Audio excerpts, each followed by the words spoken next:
there, and I met this guy who called himself Ace Payne, which we all know now to this day as Will Ospreay. Mm-hmm. And there was Will Ospreay, there was Ash Draven, and there was Kelly Six. Right. And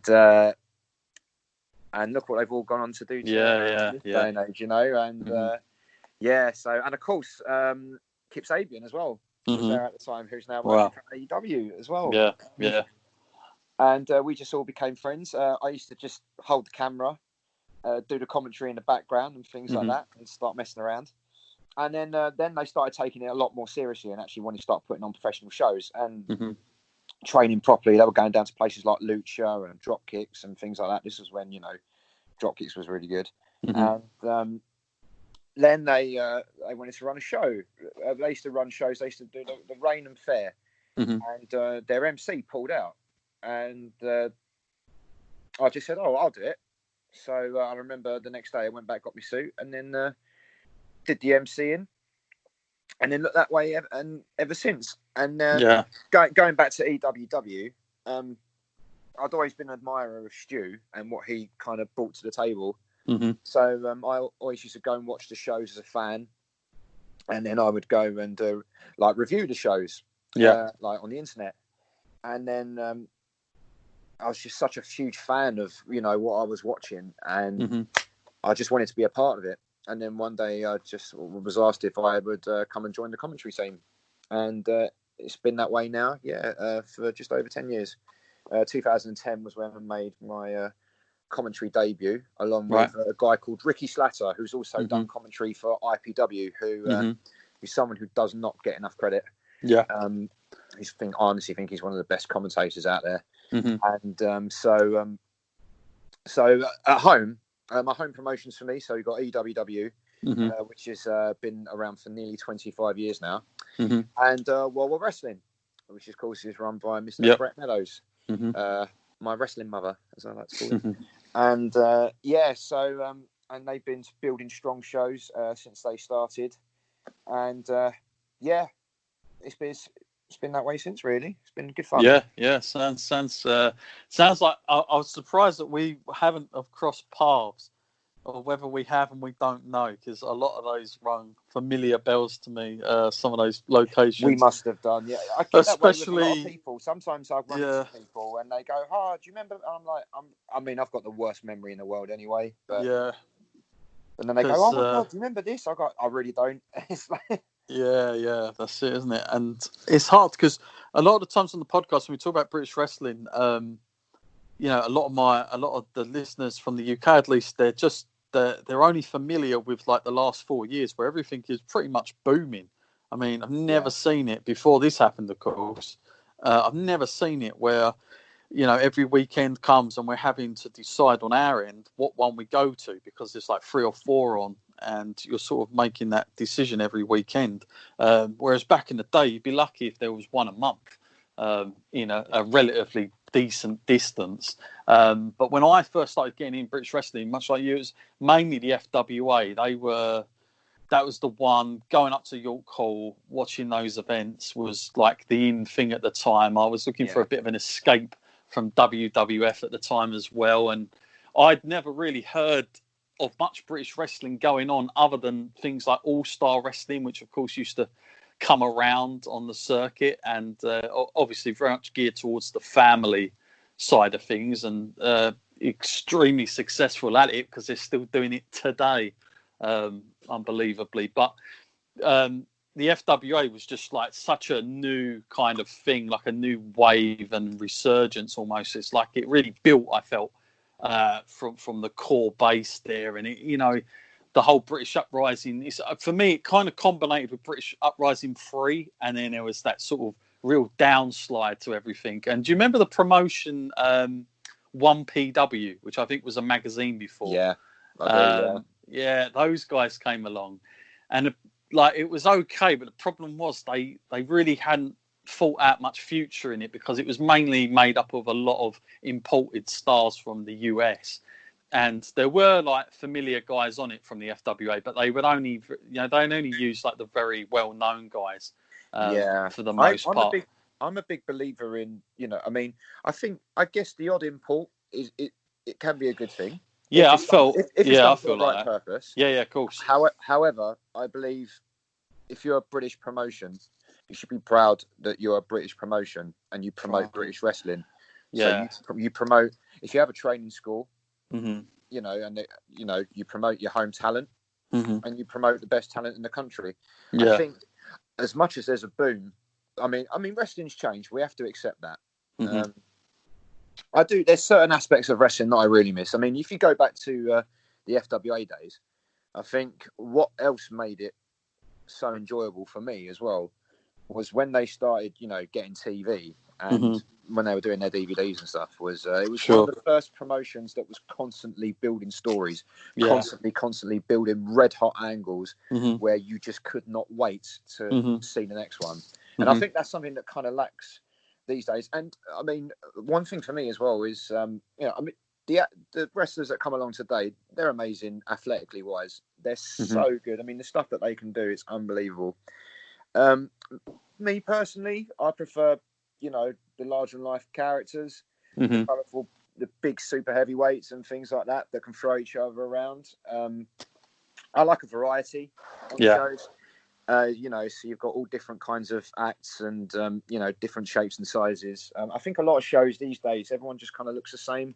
Yeah. There's not much storytelling. I like to be on an emotional roller coaster.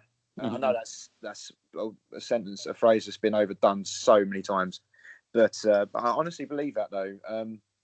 I feel like most people that do it now, if those that don't really get it now, they will, eventually when they can't do the stuff that they kind of used to. If that makes sense. But there's some amazing talent out there, and God bless them. There's a lot around now, but and you also talking about the magazines as well. Like I am a huge magazines person. I'm a bit of a nerd when it comes to that type of stuff, on the amount of stuff I used to collect. But I remember that magazine you mentioned with WO as well, and also like Power Slam. But I before all that, I'd collected like a hell of a lot of do you remember the PWI ones? And yes, Pro Wrestling Illustrated, is that right? That's right, yeah. And there was other magazines. I think my archive goes back to like I started to collect because the problem is with me with collecting is once I start, it's a nightmare. Yeah. And then I'm on the search for everything. But I got ones that go back to the very early 70s now.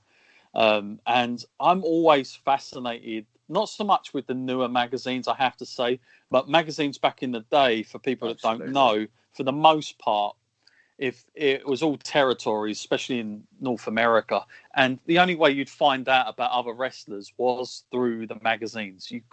There was no such thing as social media. Tapes weren't really a thing in the 70s, at least, early 80s. So, you had to have real commitment to find out about these guys. And being from the UK, to go back and look at what people were writing about wrestlers has always been fascinating to me, just through that sort of system and learning about wrestlers. It was mind-blowing. Mind-blowing. Sorry to cut you off. It was mind-blowing when you would sometimes walk past a shop window and see a poster, especially when there was no social media, because you were like, oh, wrestling can't be far away from here then. Yeah, I remember there was a show, again, when I used to live in Dagenham. This was about 2001. I couldn't get to this show, and it was at the Gouldsbrook Leisure Centre, and at the time, it was actually 10 minutes from my house. I've got the tape. And I couldn't go, but I remember being so gutted I couldn't go. And I remember buying the tape, and it was one of the best British wrestling shows I'd seen, and that was Wrestling Express. Right. I don't know if you remember that one. They had a lot of the ECW guys come over. They had Steve Corino and Sandman. Yeah. It's a huge card, like top to bottom of talent. And looking back on it now, it's really proper vintage, but it's stuff that I really enjoy.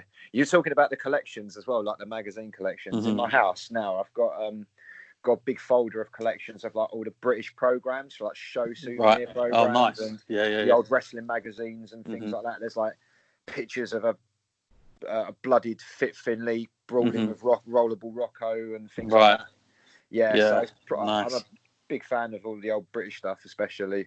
Yeah, and it was very few and far between. So if you could get your hands on it, it was a real gem to keep, because they weren't sort of something that was coming out regular. It sort of took on a world of its own now. We're kind of used to all that. But yeah, I like some of those old stuff. But it's interesting what you were saying about the scene today. And I suppose as you were saying it kind of does ring a bell with me in terms of like what the FWA as a product was about was very good storytelling on and off camera. Like it wasn't just all between bell to bell.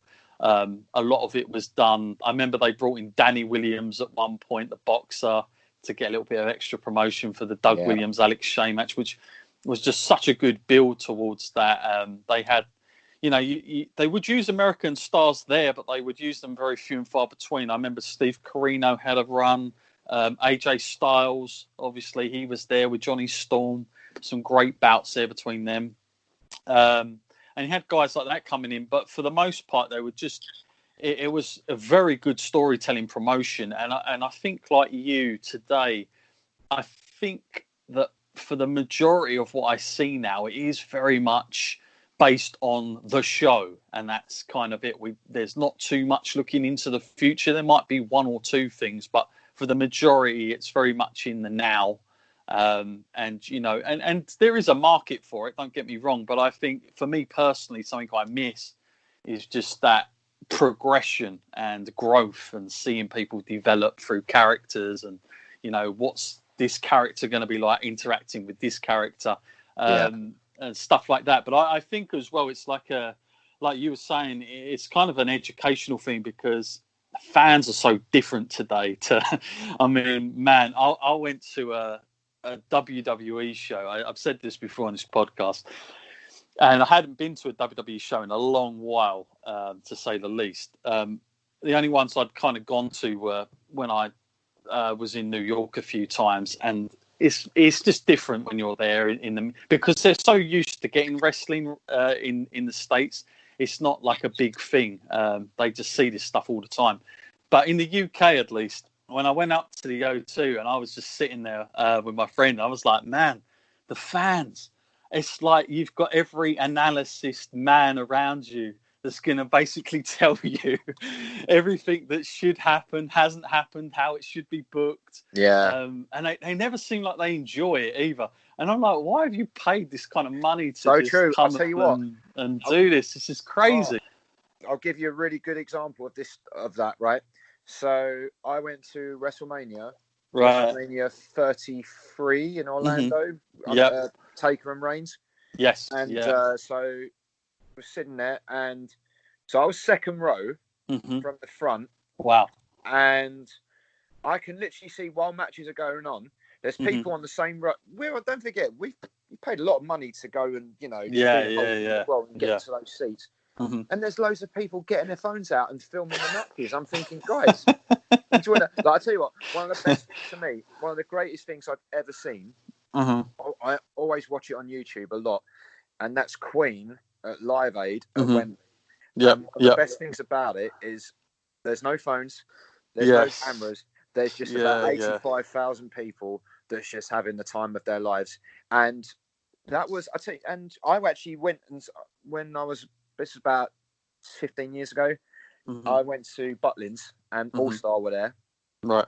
And on the bill, you had Drew McDonald, Carl Kramer, Kid Cool, I remember was there, and a guy called, not many people remember now, called Steve Sonic, who actually had a WWE tryout before he packed it in. There was hardly any phones there, don't forget, it was like 2005, 2000. The phones were still not like how they are now, obviously. No.